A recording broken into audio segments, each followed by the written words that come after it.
going on, guys? Mark Sanchez here with week 10 of the Ghost Clash 2 prep. So, big things happened this week. I had a spotterless 770 pound squat, nice solid 375 pound bench for some volume, as well as a new PR on deadlift for 782 pounds. Now, my deadlift PR was my peak lift for this week, and genuinely I'm pretty happy with how it moved. The one thing that I've noticed, at least with this prep, was coming down from being like 300 pounds body weight to now being 282 is what I'm sitting at right now, so 282 pounds. My leverages are shifting and changing a little bit, so that's something that I have to kind of account for. And so prior to this prep, I kind of have always just gripped and ripped my deadlifts, and genuinely not working anymore. And so obviously I'm kind of running out of time to really fix that. I have genuinely identified that weeks prior, but it's still something that I'm kind of working on and trying to be mindful, especially going into the Ghost Clash 2. And so ultimately, I'm pretty happy with how easy and how well my new deadlift PR moved, but I know that there's still a lot of things to work on, especially as I shoot for the 800s. And with that being said, this is week 10 of the Ghost Clash 2 prep. And like usual, we're starting off the week with my bench set. So this is my main bench day. I had 4 sets of 3 for 375 pounds. And honestly, coming into this day, I felt like an absolute tank. I'll be completely honest. Everything was just moving and grooving. Everything felt fine. My warm-ups felt phenomenal. Didn't have any shoulder pain. Didn't have any bicep pain. And honestly, I think just mentally, I've clicked back in for my deload. Sometimes my recovery slash what's a good way to put it? I guess like coming off of deloads, I feel pretty slow to get back into a groove of things, and so I don't know what changed, but basically today I came in and things were just flying. I was super happy. Actually, this is technically, I think 15 or 20 pounds more than what I was actually programmed to hit. Because when I hit my top set the first time, it felt pretty stupid. I think my estimated percentage was like RPE like 8.5 or like 9 or something like that, like 90%, 85%. And honestly, my top set felt like it was like a 70% at most. So I basically just bumped up the weight, and I was thinking like, oh, maybe this was a bad call because I had 4 sets to do it. But by the time that I got to this set here, this 4th set, I felt unstoppable the entire workout. So here's my 4th set for 3 at 375 pounds.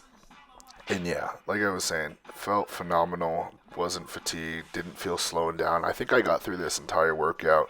I had like 3 or 4 more accessories after this, but this was my main set, or these were my main lifts for this day. And I think I was done in like, I would say like 75 minutes max.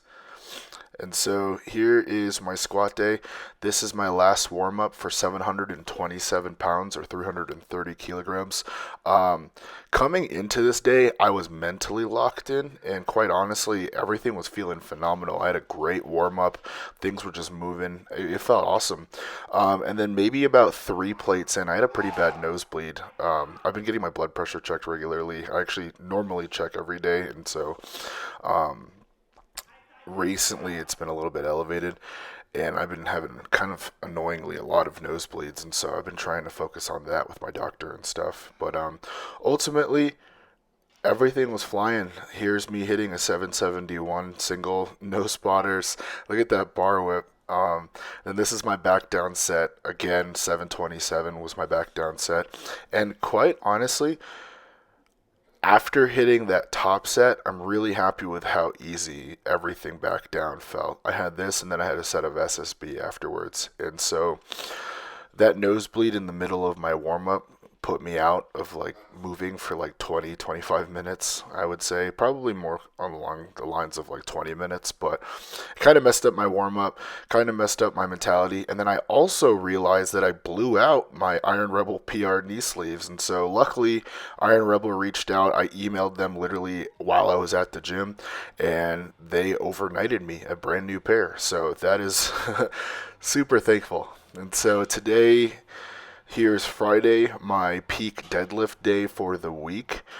This is the heaviest deadlift that I'll be doing for all of this prep, and I fortunately got to end it in a PR, as well as my gym's last day. My gym, Spartan Barbell, is actually closing, and they are expanding to a new facility that's like 4,000 square feet here in Colorado Springs. It's going to be huge. We got more combo racks, more power racks. We've got strongman equipment. It's 24-hour gym access, and so I'm super excited for that. It's a little bit further away from my house, but at the end of the day, the facility is way nicer, and it's way bigger, and I'm super excited to move over there and start training. Matter of fact, as I'm recording this video and doing this voiceover, I'm actually about to go head over and help them start moving. So here's 6 reds. I believe this is 7:16, I think. I can't remember. This I know for a fact was my last warm-up, and this was 7:27. And so ultimately, I'm really happy with how well this moved. Like I was saying in my intro video, my leverages are changing now that I'm at a lower body weight, and I am not getting as tight in my lats and using as much leg drive as I'd like. I do the same exact thing in this last warm-up as I do in my top set. I don't feel like I'm engaging my glutes and my hips and my quads enough, and it's so unfortunate because clearly, according to my squat, I have really strong legs, and I just don't feel like I'm using them and engaging them as much. And so you'll see here, I don't necessarily round or shoot my hips, but I just don't feel or look as tight as I feel like I probably could be.